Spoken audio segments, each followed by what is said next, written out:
In response to the escalating conflict in West Asia, Prime Minister of India, Narendra Modi, is set to interact with chief ministers of all states, excluding those currently going to polls, to review preparedness and address domestic challenges arising from the crisis. Sources confirmed that the meeting aimed at promoting a Team India approach is the first of its kind addressing the consequences of the conflict. The war began on 28 February with US, Israel attacks on Iran, followed by retaliatory strikes across the region. Election-bound states Tamil Nadu, West Bengal, Assam, Kerala and Puducherry will not participate in the PM's meeting due to the Model Code of Conduct. However, the Cabinet Secretariat will hold separate discussions with their respective chief secretaries.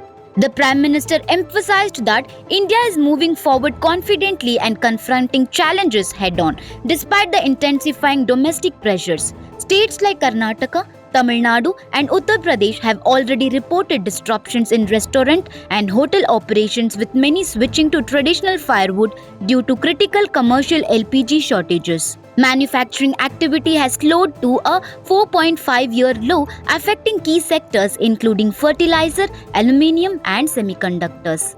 Kerala state is heavily dependent on Gulf contributions, is bracing for economic strain as over 10 million Indians face potential job insecurity or evacuation. The crisis has drawn political criticism. The DMK questioned the centre's handling of both the LPG shortage and foreign policy, while Minister for School Education Anbil Mahesh Poyyamoli accused the AIADMK of ignoring public interest.